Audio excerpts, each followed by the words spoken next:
നമ്മുടെ കേരളത്തിൽ തന്നെ ആകെ 41 കുട്ടികൾ മാത്രമാണ് ഇത്രയും നല്ലൊരു റിസൾട്ട് ഉണ്ടാക്കിയിരിക്കുന്നത്.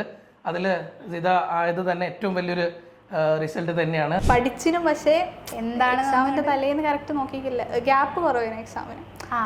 അപ്പോൾ എന്നാലും റീകോൾ ചെയ്ത് എടുത്തൊരു ഇത് എഴുതി. ഫസ്റ്റ് പേപ്പർ കണ്ടപ്പോൾ ഒന്ന് പക്ഷേ പാരൻസിൻ്റെ സപ്പോർട്ട് എന്ന് പറയുമ്പോൾ എന്താ പറയുക, എനിക്കങ്ങനെ വീട്ടുകാരുടെ ഭാഗത്തു നിന്ന് ഒരു പ്രഷറോ സ്ട്രെസ്സോ ഒന്നും ഇതുവരെ ഉണ്ടായില്ല. എന്നോട് അങ്ങനെ പഠിക്കുന്നത് എന്നോട് ഇതുവരെ പറഞ്ഞില്ല. ഇപ്പം നമുക്കറിയാം പാറ്റേൺ ഒക്കെ ചേഞ്ച് ആയിട്ടുണ്ട് എക്സാമിൻ്റെ ഒക്കെ. അപ്പോൾ ഇനി എക്സാം എഴുതാൻ പോകുന്നവരോട് ഇതൊക്കെ എന്താ പറയാനുള്ളത്? ഹലോ ഓൾ, ഇത് ഡോക്ടർ JPS ക്ലാസ്സിൻ്റെ വളരെ ഒരു പ്രൗഡ് മൊമെൻറ്റിലാണ് നമ്മൾ നിൽക്കുന്നത്. നമുക്ക് തന്നെ അറിയാം +2 എക്സാം വളരെ ടഫായിരുന്നു. അതിലാകെ 41 കുട്ടികൾക്കാണ് 1200 കിട്ടിയത്. അതിലൊരാൾ നമ്മുടെ സ്വന്തം ഡോക്ടർ JPS ക്ലാസ്സിൽ നിന്നാണ് ജിദ്ദ കെ റസാഖ്.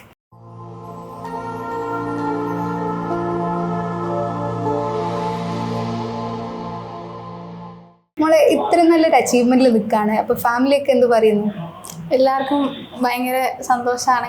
ആ എഫേർട്ട് ഇട്ടതിൻ്റെ റിസൾട്ട് കിട്ടുന്നതുകൊണ്ട് എല്ലാവരും ഭയങ്കര ഹാപ്പിയാണ്. ഇങ്ങനെ കുടുംബക്കാരും വീട്ടുകാരും എല്ലാവരും ഇങ്ങനെ വിളിച്ചുകൊണ്ടിരിക്കുന്നുണ്ട്, എല്ലാവരും കൺഗ്രാജുലേറ്റ് ചെയ്യുന്നുണ്ട്.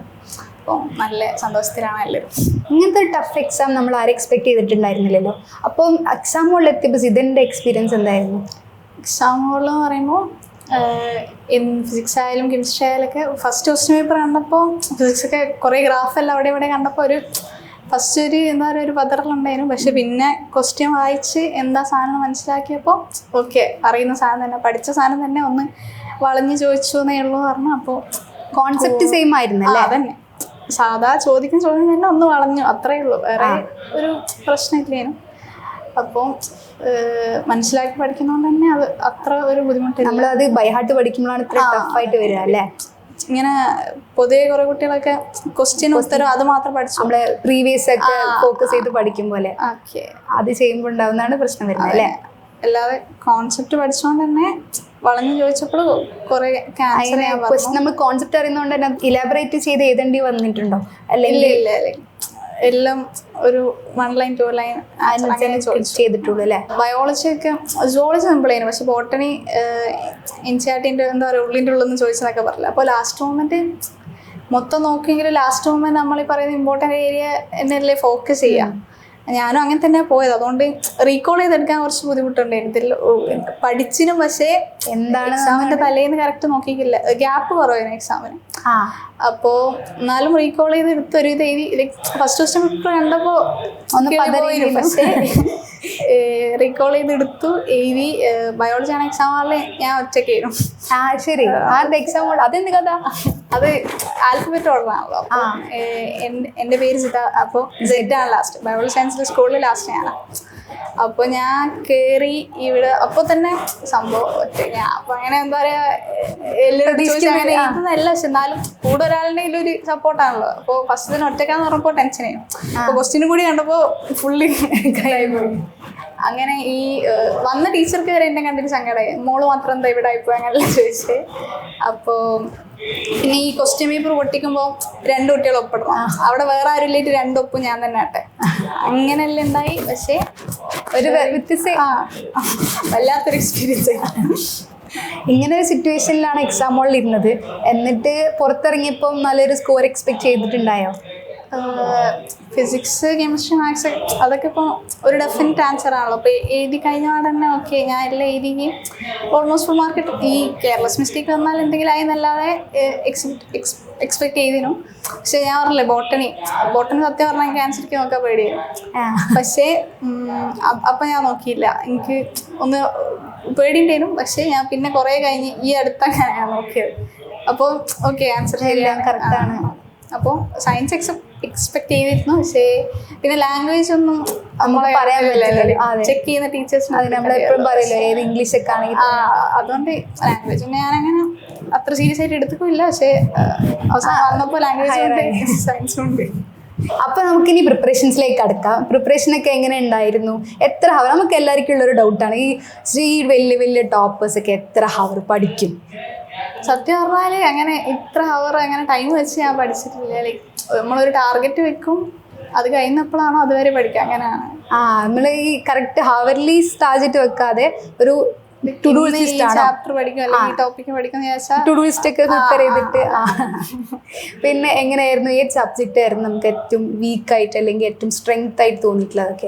എനിക്ക് ഫിസിക്സ് ഭയങ്കര ഇൻട്രസ്റ്റ് ചെയ്യണം. അപ്പോൾ അതുകൊണ്ട് ഇഷ്ടത്തോടെ പഠിച്ചു. എനിക്ക് തോന്നുന്നു ഏറ്റവും കൂടുതൽ ടൈം സ്പെൻഡ് ചെയ്തത് ഫിസിക്സിലാണ്. പിന്നെ ബയോളജി കുറച്ച് വായിക്കണമല്ലോ, മറ്റേ പോലെ ഈ ഫിസിക്സ് മാത്സ് ഒക്കെ പ്രോബ്ലം ഒക്കെ ചെയ്യുമ്പോൾ ഉത്തരം കിട്ടുമ്പോൾ ഭയങ്കര ഒരു സാധനം ഉണ്ടാവല്ലോ, ഡോപ്പമിൻ റിലീസ്. ബയോളജി അത് കിട്ടാത്തോണ്ട് കുറച്ച് മടുപ്പുണ്ടായിരുന്നു. ഇപ്പൊ ഫിസിക്സ് ഇഷ്ടമാന്ന് പറഞ്ഞല്ലോ, ഫിസിക്സ് നമുക്ക് സാധാരണ എല്ലാവർക്കും ഫിസിക്സ് ഇഷ്ടം ഉണ്ടാവില്ല. അത് തന്നെ ആണെങ്കിൽ ചില ആൾക്കാർക്ക് ഫിസിക്സ് ഇഷ്ടമാണെങ്കിൽ അവർക്ക് ഫിസിക്സ് മാത്രമേ ഇഷ്ടം ഉണ്ടാവുള്ളൂ. കാരണം നമുക്ക് ചില സാധനങ്ങൾ ഇഷ്ടപ്പെട്ട് തുടങ്ങിക്കഴിഞ്ഞാൽ പിന്നെ പിടുത്തം കിട്ടൂല. അങ്ങനെ ആകുമ്പോൾ മോളെങ്ങനെയാണ് ഫിസിക്സിലേക്ക് ഇഷ്ടം വന്നു തുടങ്ങിയത്? ഫിസിക്സ് എന്ന് പറയുമ്പോൾ ആ ഒരു സബ്ജക്റ്റിനോട് ഒരു താല്പര്യം നാച്ചുറലി ഉണ്ടായിരുന്നു. ഒരു സാധനം ഞാൻ പറഞ്ഞില്ലേ, ഈ പ്രോബ്ലംസ് ഒക്കെ ചെയ്തിട്ട് ഒരു ഉത്തരം കിട്ടുമ്പോഴുള്ള ഒരു ഡോപ്പമിൻ. അപ്പം പ്രോബ്ലം സോൾവിങ്ങിന്റെ ഭാഗത്തേക്കാണ് മോള് കൂടുതൽ ഫോക്കസ് ചെയ്തിട്ടുണ്ടായത്. കോൺസെപ്റ്റ് മനസ്സിലാക്കിയാൽ തന്നെ നമുക്ക് എങ്ങനെ ചോദിച്ചാലും ആൻസർ ചെയ്യാൻ കഴിയും. അപ്പോൾ കുറേ ക്വസ്റ്റ്യൻ പ്രാക്ടീസ് ചെയ്യാം. പ്രീവിയസ് ഇയർ ആയിരുന്നു ചെയ്തിട്ടുണ്ടായത്? പ്രീവിയസ് ഇയർ പിന്നെ NCERT. ഇപ്പോൾ ഫിസിക്സ് NCERTനെ കുറിച്ച് പറയുകയാണെങ്കിൽ ഞാനൊന്നും എൻ്റെ +2 കാലഘട്ടത്തിൽ ഫിസിക്സ് NCERT കണ്ടിട്ടില്ല. നമ്മൾ മിക്ക ആൾക്കാരും, ഇപ്പം ഞാനല്ല മെജോറിറ്റി ഒരു 65 to 75% ആൾക്കാരും അങ്ങനെ കണ്ടിട്ടുണ്ടാവില്ല. ചിലവർ ബുക്കൊക്കെ തുറന്നിട്ടുണ്ടെങ്കിൽ മൂട്ട അതിൽ കൂടെ അരിച്ചു പോകണ കാണാൻ പറ്റും. അപ്പോൾ മോള് ഈ ഫിസിക്സ് NCERT നോക്കി പറയുമ്പോൾ അതിൽ നിന്ന് എന്ത് ബെനിഫിറ്റാണ് കിട്ടിയിട്ടില്ല? NCERTയിൽ പല ടൈപ്പ് ക്വസ്റ്റ്യൻസ് ഉണ്ട്. അപ്പോൾ കുറച്ചും കൂടി കൂടുതൽ കോൺസെപ്റ്റ് മനസ്സിലാക്കാൻ പറ്റും. പിന്നെ എക്സാം ഏത് ലെവലിൽ വരികയാണെങ്കിലും അത്രയും ക്വസ്റ്റ്യനൊക്കെ ചെയ്ത് എന്തായാലും ആൻസർ ചെയ്യാൻ കഴിയും. പിന്നെ നമ്മളിപ്പോൾ കഴിഞ്ഞ എക്സാം എനിക്കൊന്നും കുറച്ച് NCERT ബേസ്ഡ് എന്നതിലുപരി കുറച്ചുകൂടി കോൺസെപ്റ്റ് ബേസ്ഡ് ചെയ്യും. NCERT നോക്കിയില്ലെങ്കിലും മനസ്സിലാക്കി പഠിച്ചിട്ട് കിട്ടിയാണ്. പക്ഷേ എക്സാം എന്താ നമുക്കറിയില്ലല്ലോ വരാൻ പോകുന്നത്. അതുകൊണ്ട് NCERT എന്തായാലും നോക്കണമെന്ന് ഞാൻ പറയും. ഇപ്പം മോള് പറഞ്ഞല്ലോ ബയോളജി വളരെ ടഫായി തോന്നിയിരുന്നു, അല്ലെങ്കിൽ ഭയങ്കര പാസീവായിട്ടുണ്ടായിരുന്നു. അപ്പോൾ ബയോളജി എങ്ങനെയാണ് മോൾ ടാക്കിൾ ചെയ്തത്? ബയോളജി എന്ന് പറയുമ്പോൾ മെയിനായിട്ട് ഇവിടുത്തെ ബയോളജി ഫാക്കൽറ്റീസ് ഭയങ്കര അടിപൊളി ക്ലാസ്സാണ്. അപ്പോൾ ക്ലാസ്സിൽ നല്ലോണം ശ്രദ്ധിക്കും. ക്ലാസ് ശ്രദ്ധിക്കുമ്പോൾ തന്നെ നമുക്ക് ക്ലാസ് ശ്രദ്ധിച്ചാൽ പിന്നെ വേറെ ഒന്നും നോക്കണ്ട, അങ്ങനത്തെ അത്രയും നല്ല ഫാക്കൽറ്റീസാണ്. അപ്പോൾ ഇവിടുത്തെ ക്ലാസ്സിൽ നല്ലോണം ശ്രദ്ധിക്കും. എന്നിട്ട് എക്സാമിൻ്റെ ടൈം ആകുമ്പോൾ തലേന്ന് എഴുതി നോക്കാതല്ല, ഒരു 1 week ബിഫോറെങ്കിലും നോക്കുമായിരുന്നു. നോട്ട്സ് പ്രിഫർ ചെയ്യാനോ അല്ലെങ്കിൽ ടെക്സ്റ്റിലാണോ കോൺസെൻട്രേറ്റ്? നോട്ട് നോക്കും, എന്നിട്ട് ടെക്സ്റ്റ് നോക്കും. ഇവിടുത്തെ നോട്ട് എന്ന് പറയുമ്പോൾ ടെക്സ്റ്റിന്റെ ഒരു ടെക്സ്റ്റ് എല്ലാം നല്ല കുറച്ചും കൂടി ഓർഗനൈസ്ഡ് ആയിട്ട് എഴുതി തരും. അപ്പോൾ ടെക്സ്റ്റിൽ പ്രത്യേകിച്ച് ഒരു എക്സ്ട്രാ പോയിന്റ് ഒന്നും ഉണ്ടാവില്ല, എല്ലാം എഴുതി തരും. ആൻഡ് ഈ ഹൈ വെയിറ്റേജ് ജെനറ്റിക്സ് ഒക്കെ ഉണ്ടല്ലോ, അതൊക്കെ കുറച്ചും കൂടി കൂടുതൽ പ്രാവശ്യം റിവൈസ് ഒക്കെ ചെയ്യാം. ആ ഒരു ഇതിലാണ് പോയത്. ഇതിപ്പോൾ ക്ലാസ്സിനെ കുറിച്ചൊക്കെ സംസാരിച്ചുകൊണ്ട് പറയാണ്, എങ്ങനെ ഉണ്ടായിരുന്നു JPS? എന്താ പറയുക, JPS ആണ് എല്ലാം. എനിക്ക് ഇത്രയും നല്ലൊരു സ്കോർ കിട്ടിയിട്ടുണ്ട് അത് ഇവിടെ വന്നോണ്ട് തന്നെയാണ്. ഇവിടുത്തെ ക്ലാസ്സും നോട്ട്സൊക്കെ റെഫർ ചെയ്തുകൊണ്ട് തന്നെയാണ്. ഇവിടെ ഫാക്കൽറ്റീസിനെ കുറിച്ച് പറയുകയാണെങ്കിൽ ഞാൻ പറഞ്ഞ പോലെ തന്നെ ബയോളജി പേരെടുത്ത് പറയുകയാണെങ്കിൽ എല്ലാവരും പേര് പറയേണ്ടി വരും. ബോട്ടണി ഫൈസൽ സാർ ആയിക്കോട്ടെ, ജെനറ്റിക്സ് ഫുആദ് സാർ ആയിക്കോട്ടെ, JP ആയിക്കോട്ടെ, എല്ലാവരും അടിപൊളി ക്ലാസ്. അവരുടെ നോട്ടിൻ്റെ പുറത്തൊന്നും ഒരു സാധനം വന്നിച്ചില്ല. ബോട്ടണിയൊക്കെ ഇത്രയും ടഫ് എക്സാം ആയിട്ടും സാർമാർ നോട്ടിൽ അപ്പുറത്തേക്കൊന്നും വന്നിട്ടില്ല. ബോട്ടണിയൊക്കെ അത്രയും ഡെപ്തിൽ ക്വസ്റ്റ്യൻസ് ചോദിച്ചു. പക്ഷെ ഇവിടുന്ന് ഡെപ്തിൽ എടുത്തോണ്ട് അത് ഞങ്ങൾക്ക് ആൻസർ ചെയ്യാൻ പറ്റി. ഇപ്പോൾ ശരിക്കും പറഞ്ഞാൽ NCERT വായിച്ചിട്ടില്ലെങ്കിലും ഇവിടുത്തെ നോട്ടെങ്കിലും പഠിച്ചിട്ടുണ്ടെങ്കിൽ ആൻസർ ചെയ്യാൻ കഴിയുക. അത് ശരി. പിന്നെ സാർമാർ കെമിസ്ട്രി ഹംദാൻ സാർ, കെമിസ്ട്രി ആണ് എനിക്ക് തോന്നുന്നു പേപ്പറിലൊക്കെ ഭയങ്കര വിവാദമായ +2 കെമിസ്ട്രി ഭയങ്കര ടഫ് എന്ന് പറഞ്ഞാൽ. പക്ഷേ അതും ഞാൻ പറഞ്ഞ പോലെ ഇവിടുത്തെ നോട്ടിന് പുറത്തൊരു ക്വസ്റ്റ്യൻ ചോദിച്ചില്ല. ഇവർ ഈ ടഫ് ക്വസ്റ്റ്യന് പേപ്പറിലൊക്കെ വന്ന ക്വസ്റ്റ്യൻസ് ഒക്കെ ഇവിടുന്ന് ഹംദാൻ സാറൊക്കെ നോട്ടിൽ തന്ന ക്വസ്റ്റ്യൻസ് അതന്നെ ചോദിച്ചു. അത് ക്വസ്റ്റ്യൻ പേപ്പറിൽ കാണുമ്പോണ്ടായ ഒരു ഫീലിംഗ് ഉണ്ടാവില്ലേ? സാറിന്റെ മുഖം മനസ്സിലാവും. ഫിസിക്സ് FR എന്ന് പറഞ്ഞ സാറുണ്ട്. അപ്പോൾ സാർ കോൺസെപ്റ്റ് നല്ലോണം പറഞ്ഞുതരും. അപ്പോൾ ഈ കോൺസെപ്റ്റ് ബേസ്ഡ് ക്വസ്റ്റ്യൻസ് അതിപ്പോൾ അങ്ങനെ തന്നെ നമ്മൾ നോട്ടിലില്ലെങ്കിലും അതേ ക്ലാസ് കേട്ടോണ്ട് കുറേ ക്വസ്റ്റ്യൻസ് എഴുതാൻ പറ്റി. പിന്നെ സാറൊക്കെ എൻട്രൻസ് പോയിന്റ് എന്നൊക്കെ പറഞ്ഞ് എഴുതി തരുമല്ലോ, അതിൽ നിന്ന് വരെ ക്വസ്റ്റ്യൻ ചോദിച്ചിരുന്നു പ്രാവശ്യം. അത് ശരി. ഓക്കെ, അപ്പോൾ നല്ല ഹെൽപ്ഫുള്ളായി മൊത്തത്തിൽ. ഇവിടെ ഇപ്പം എൻട്രൻസ് ഓറിയന്റഡ് ആയിട്ടാണല്ലോ ക്ലാസ്സസ് ഒക്കെ ഉള്ളത്. അപ്പോൾ ഇതിൻ്റെ കൂടെ എൻട്രൻസ് നോക്കിനോ? ഇപ്പോൾ പൊതുവേ എന്താണെന്ന് വെച്ചാൽ +2 ബോർഡ് എക്സാം മാത്രം നോക്കിയാൽ മതി, അത് കഴിഞ്ഞിട്ട് റിപ്പീറ്റ് ചെയ്യാം, അങ്ങനെ ഒരു സിസ്റ്റം ആണല്ലോ ഇപ്പോൾ. അതുകൊണ്ട് തന്നെ +1 തീരെ നോക്കിയില്ലേനും. പക്ഷെ +2 എത്തിയപ്പോൾ ഇവിടെ എൻട്രൻസ് ഓറിയൻറ്റഡ് ആയിട്ടാണ് കംപ്ലീറ്റ്ലി പോകുന്നത്. ഡിസ്ക്രിപ്റ്റീവിനേക്കാൾ കൂടുതൽ ഇവിടെ ഒബ്ജക്റ്റീവ് എക്സാംസ് ഒക്കെ നടത്തും. അപ്പോൾ ഇവരെ കൂടെ ട്രാക്കിലായി ക്വസ്റ്റ്യൻസ് ഒക്കെ ചെയ്യാൻ അന്നേരമാണ് മനസ്സിലായത് ഓക്കെ ഇത് വേറൊരു സാധനമൊന്നുമല്ല, ഒരേ സിലബസ് തന്നെയാണ്, വിചാരിച്ചാൽ കിട്ടുന്നുള്ളൊരു സാധനം വന്നപ്പോൾ +2 തുടക്കത്തിൽ ഒരു നോക്കി എന്താ പറയുക ഫിസിക്സ് കെമിസ്ട്രി ആദ്യത്തെ 5-6 ചാപ്റ്ററൊക്കെ ചെയ്തു. പിന്നെ +2 പ്രാക്ടിക്കൽസ് ഒക്കെ വന്നു, റെക്കോർഡ് ചെയ്ത് അങ്ങനെയൊക്കെ വന്നപ്പോൾ കുറച്ച് ട്രാക്ക് പോയി. പക്ഷെ ഇപ്പം വിചാരിക്കും ഇപ്പോൾ കുറേ എൻട്രൻസ് എക്സാം ഒക്കെ എഴുതിയൊക്കെ വിചാരിക്കുന്നു അതന്നെ ഫോക്കസ് ചെയ്താൽ മതിയായിരുന്നു, +1 നോക്കിയാൽ മതിയായിരുന്നു. അങ്ങനെ ഒരു എന്താ പറയുക റിഗ്രറ്റ് ഇപ്പം ചെറുങ്ങനുണ്ട്. അപ്പോൾ നമുക്ക് തന്നെ അറിയാം ഈ എൻട്രൻസും +2 കൂടി ഒരുമിച്ച് കൊണ്ടുപോകാന്ന് പറയുന്നത് ഭയങ്കര ഹെക്ടിക്കായ ടാസ്ക്കാണ്. അപ്പോൾ അങ്ങനെ വരുമ്പോൾ നമുക്കൊരു മെൻ്റലി ഡൗൺ ആയ സിറ്റുവേഷൻസ് ഉണ്ടാവാം. അങ്ങനെ നമുക്ക് ഉണ്ടായിട്ടുണ്ടെങ്കിൽ എങ്ങനെ ടാക്കിൾ ചെയ്തു? നമ്മളിങ്ങനെ കുറേ പഠിക്കുമ്പോൾ എന്തായാലും ബേൺഔട്ട് ആവുമല്ലോ. അപ്പം കുറച്ചൊന്ന് റെസ്റ്റ് എടുക്കാതിരിക്കും, നമുക്ക് ഇഷ്ടമുള്ള കാര്യങ്ങളൊക്കെ ചെയ്യുക. ഇങ്ങനെ എന്താണ് ലൈക്ക് സിനിമ കാണാൻ പാട്ടൊക്കെ അങ്ങനത്തെ ഒക്കെ ആൾക്കാരാണെങ്കിൽ അങ്ങനെ ചെയ്യുക, വേറെ എന്തെങ്കിലാണെങ്കിൽ അത് ചെയ്യുക. നമുക്ക് ഇഷ്ടമുള്ള പരിപാടികളിൽ ഹോബിയിലേക്ക് പറയാമോ. പിന്നെ ഇവിടെ മെൻ്റർ സപ്പോർട്ട് എല്ലാം ഉണ്ടായിരുന്നു. അപ്പോൾ ലൈക്ക് എനിക്ക് +1 +2 ഒരേ മെൻ്ററായിരുന്നു, നീതു മിസ് എന്ന് പറഞ്ഞിട്ട്. അപ്പോൾ മിസ്സിനോടൊക്കെ പോയി സംസാരിക്കുകയൊക്കെ ചെയ്യണം. അപ്പോൾ നല്ല സപ്പോർട്ട്. ഞാൻ അപ്പോൾ റിസൾട്ട് വന്നേരം മെസ്സേജ് അയച്ച ഫസ്റ്റ് മിസ്സിനാണ്. അപ്പോൾ അത് ഭയങ്കര ഹെൽപ്ഫുള്ളായിരിക്കും. പിന്നെ ഇവിടെ ആയാലും JP സാറായാലും ഹംദാൻ സാറായാലും ക്ലാസ് എടുക്കുമ്പോൾ ഒരു മോട്ടിവേഷൻ ക്ലാസ്സും കൂടി ഫ്രീ അങ്ങനെ പറയുവാണെങ്കിൽ. ഇവിടെ എന്താ പറയുക ഇവിടത്തെ ഒരു സപ്പോർട്ട് ഉള്ളതുകൊണ്ട് ഭയങ്കര മെൻ്റലി ഡൗൺ ആയിരിക്കില്ല, ഇടയ്ക്കൊന്ന് ബേൺ ഔട്ട് ആവുന്നല്ലാണ്ട് പ്രശ്നങ്ങളൊന്നും ഉണ്ടായിരിക്കില്ല. പിന്നെ JPനെ കുറിച്ച് പറയുകയാണെങ്കിൽ എനിക്ക് തോന്നുന്നില്ല വേറൊരു ഇൻസ്റ്റിറ്റ്യൂട്ടിലും ഇങ്ങനെ ഒരു എന്താ പറയുക MD വന്നിട്ട് ഇങ്ങനെ കുട്ടികളോട് ഇത്രയും കമ്പനി അടിച്ച്. ഇവിടുത്തെ ടീച്ചേഴ്സ് എല്ലാവരും ആണെങ്കിൽ ഭയങ്കര ഫ്രണ്ട്ലി, പ്രത്യേകിച്ച് JP സാർ എല്ലാവരോടും ഭയങ്കര ഫ്രണ്ട്ലി. അപ്പോൾ ഭയങ്കര ഒരു സപ്പോർട്ട് തന്നെയാണ്. സാറാണെങ്കിലും നമ്മളിപ്പോൾ എക്സാം നല്ല മാർക്ക് വാങ്ങി അങ്ങനെയൊക്കെ ആണെങ്കിൽ ഇവിടെ മുട്ടായി പൈസ നമുക്ക് എന്താണോ വേണ്ടത് എന്താ വെച്ചാൽ തരും. അപ്പോൾ +1 എനിക്ക് ഫുൾ മാർക്ക് കിട്ടിയ മറ്റേ ക്യാഷ് പ്രൈസ് ഒക്കെ തന്നിരും അവിടെ നിന്ന്. പിന്നെ ഇവിടുന്ന് ഒരു എക്സാമിന് ഫസ്റ്റ് കിട്ടിയപ്പോൾ സാറ് മന്തി വാങ്ങി തന്നിരും. അങ്ങനെ നമുക്കൊരു മോട്ടിവേഷനാണ്. ഇങ്ങനെ മെൻ്റലി ഡൗൺ ആയ സിറ്റുവേഷൻസിൽ പാരൻസിൻ്റെ സപ്പോർട്ട് എങ്ങനെ ഉണ്ടായി? പാരൻസിൻ്റെ സപ്പോർട്ട് എന്ന് പറയുമ്പോൾ എന്താ പറയുക എനിക്കങ്ങനെ വീട്ടുകാരുടെ ഭാഗത്തു നിന്ന് ഒരു പ്രഷറോ സ്ട്രെസ്സോ ഒന്നും ഇതുവരെ ഉണ്ടായില്ല. എന്നോട് അങ്ങനെ പഠിക്കുമെന്ന് എന്നോട് ഇതുവരെ പറഞ്ഞില്ല. അതുകൊണ്ട് തന്നെ പഠിക്കാൻ ഒരു ഇതുണ്ടായിരുന്നു. എനിക്ക് നമ്മളൊരു പ്രായക്കാരൊരു പ്രശ്നം എന്താ വെച്ചാൽ പഠിക്കുക പറഞ്ഞാൽ പിന്നെ പഠിക്കാൻ ഒരു ഇതുണ്ടാവില്ല. അതുകൊണ്ട് തന്നെ പഠിക്കാൻ പറയാത്തതുകൊണ്ട് തന്നെ എനിക്കതിന് വലിയൊരു സപ്പോർട്ട്. അങ്ങനെ പ്രഷർ ചെയ്യാൻ നിന്നില്ല. അതുകൊണ്ട് തന്നെ മെൻ്റൽ റിസൾട്ട് വന്നപ്പോൾ ഓല് ഭയങ്കര ഹാപ്പി.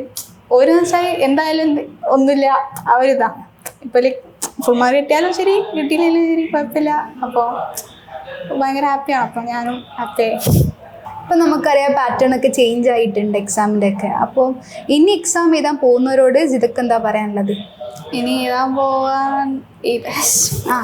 പോകുന്നവരോട് എന്താ പറയാനുള്ളത് വെച്ചാൽ മനസ്സിലാക്കി പഠിക്കുക, കോൺസെപ്റ്റ് നല്ലോണം മനസ്സിലാക്കുക. അല്ലാണ്ട് ക്വസ്റ്റ്യൻ ആൻസർ പഠിച്ച് ഈ പ്രീവിയസ് ഇയർ മാത്രം നോക്കിയപ്പോൾ അങ്ങനെ ഒരു പ്രവണത ഉണ്ട്. ഇപ്പോൾ അത് ഇനി നടക്കില്ല. നന്നായിട്ട് മനസ്സിലാക്കി പഠിക്കുക. നോട്ട്സ് എന്തായാലും വേണം. അതിപ്പോൾ നിങ്ങൾ ട്യൂഷനൊക്കെ പോകുന്നവരാണെങ്കിൽ ആ നോട്ട് നോക്കുക, എന്നിട്ട് NCERT നോക്കണം. കംപ്ലീറ്റ്ലി നോട്ട് ഡിപ്പെൻഡ് ചെയ്യരുത്. ടെക്സ്റ്റ് നോക്കണം, NCERT ക്വസ്റ്റ്യൻസ് ഒക്കെ ചെയ്യണം. ഫിസിക്സ് കെമിസ്ട്രി ബയോളജി മാത്സ് എല്ലാം അതന്നെയാണ് ചോദിക്കുന്നത്. ഈ ടഫ് എന്ന് എക്സാം ടഫ് എന്ന് എല്ലാവരും പറയുമ്പോഴും ടെക്സ്റ്റിലെ ക്വസ്റ്റ്യൻസ് തന്നെയാണ് ചോദിക്കുന്നത്, വേറെ എവിടെയോ അങ്ങനെ പുറത്തുനിന്നൊന്നല്ല. അപ്പോൾ NCERT ഫോക്കസ് ചെയ്യുക, അതന്നെ. പിന്നെ എന്താ റിവൈസ് ചെയ്യുക. ഒരു പ്രാവശ്യം പഠിച്ചാൽ ഷോർട്ട് നോട്ട്സ് ഉണ്ടാക്കിയിട്ടുണ്ടായി റിവിഷന് വേണ്ടി. ഷോർട്ട് നോട്ട്സ് ഈ ഫിസിക്സ് ഇക്വേഷൻ ബുക്ക് ഉണ്ടായിരുന്നു, വലിയ ചാപ്റ്റർ ബയോളജി ജെനറ്റിക്സ് ഒക്കെ ഉണ്ടാക്കിയിരുന്നു. അത് നല്ല ഹെൽപ്പായിരിക്കില്ലേ. ലാസ്റ്റ് മൊമെൻ്റ് എന്തായാലും മൊത്തം നോക്കാൻ കഴിയില്ല. നമുക്ക് ഗ്യാപ്പില്ലേനു എക്സാമിന്. ഇംഗ്ലീഷ് കഴിഞ്ഞ് ഒരു കഴിഞ്ഞ് ഫിസിക്സ്, അത് കഴിഞ്ഞ് ഒരു കഴിഞ്ഞ് ബയോളജി അങ്ങനെയാണ്. അപ്പോൾ അതുകൊണ്ട് തന്നെ എന്തായാലും നോട്ട് ഫുൾ വായിക്കാൻ സമയമില്ല. അതുകൊണ്ട് ഷോർട്ട് നോട്ട്സ് മാത്രം നോക്കിയാണ്ട് നല്ല ഹെൽപ്ഫുള്ളായിരുന്നു. ഞാൻ എല്ലാവർക്കും എല്ലാ ചാപ്റ്റർ ഉണ്ടാക്കിയപ്പോൾ ചിലപ്പോൾ സമയം ഉണ്ടാവില്ല. പക്ഷെ നമ്മൾ സാധനം നോക്കി ഫോക്കസ് ചെയ്തിട്ട് പഠിക്കാം. ഷോർട്ട് നോട്ട്സ് അതൊക്കെ നല്ലതായിരിക്കും. ഇപ്പോൾ സിത നല്ലൊരു അച്ചീവ്മെൻറ്റിൽ നിൽക്കുകയാണ്. അപ്പം സിതൻ്റെ ഇനി ഫ്യൂച്ചർ പ്ലാൻസ് ഒക്കെ എന്താണ്? ഫ്യൂച്ചർ പ്ലാൻസ് എനിക്ക് മെഡിസിൻ തന്നെയാണ് താല്പര്യം. അപ്പോൾ എന്തായാലും ഒരു കൊല്ലം കൂടി നോക്കി നീറ്റ് ക്രാക്ക് ചെയ്യാമെന്നുള്ള ഇതിലാണ്.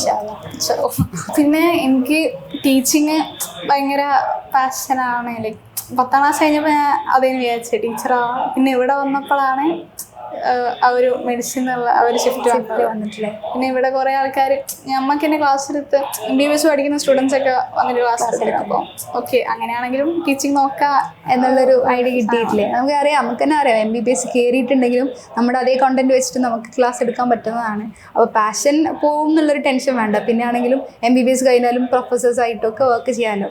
എന്തായാലും നമുക്കറിയാം എത്ര എഫേർട്ട് എടുത്തിട്ടുണ്ടാവും ഇങ്ങനെ ഒരു സ്കോറിലേക്ക് എത്താൻ വേണ്ടിയിട്ട്. ഇത്ര വലിയൊരു അച്ചീവ്മെൻറ്റിലേക്ക് എത്താൻ എത്ര എഫേർട്ട് എടുത്തിട്ടുണ്ടാവും നമുക്ക് ആലോചിക്കാൻ പറ്റുള്ളൂ. പക്ഷെ മോളാണ് അതിലൂടെ കടന്നു പോയത്. അപ്പോൾ അതിന് കൺഗ്രാറ്റുലേഷൻസ്. നല്ലൊരു ഡോക്ടറും മോളുടെ പാഷൻ പോലെ തന്നെ നല്ലൊരു ടീച്ചറൊക്കെ ആയി മോൾ മാറട്ടെ. All the best.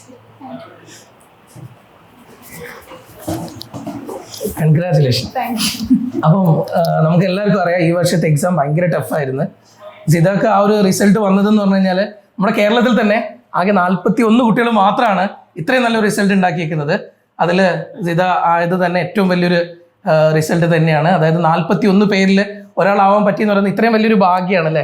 അതായത് ഭയങ്കര സന്തോഷമുണ്ടാവും. ഇന്നലെ ഫാമിലി എല്ലാവരും വീട്ടിലാണെങ്കിൽ എല്ലാവരും ഭയങ്കര ഹാപ്പിയാണ്. സ്കൂളിൽ നിന്ന് ആളുകൾ വരുന്നത്, മീഡിയ നിന്ന് ആളുകൾ വരുന്നത്, എല്ലാം കൊണ്ടും ഭയങ്കര സന്തോഷമുള്ള ഒരു മൊമെൻ്റാണ്. ഇതിൽ ഈ 41 ഒരാൾ നമ്മുടെ കുട്ടിയും കൂടെ ആവാൻ പറ്റിയില്ല. അത് JPSനും ഭയങ്കര ഒരു അഭിമാന നിമിഷം തന്നെയാണ് ഇപ്പോൾ കടന്നു പോകുന്നത്. സത്യം പറഞ്ഞു കഴിഞ്ഞാൽ കെമിസ്ട്രി ഫിസിക്സ് കഴിഞ്ഞപ്പോൾ എല്ലാവരും ഭയങ്കര ടഫായിരുന്നു എക്സാം, ഭയങ്കര ബുദ്ധിമുട്ടായിരുന്നു. പാസ്സാവില്ല എന്ന് തന്നെ പറഞ്ഞ കുറേ കുട്ടികളുണ്ടായിരുന്നു. സത്യം നമ്മൾ ആ റിസൾട്ടിലും കണ്ടിട്ടുണ്ട്, കുറേ പേര് ഫെയിലായി പോയ അവസ്ഥയ്ക്ക് ഉണ്ടായിട്ടുണ്ട്.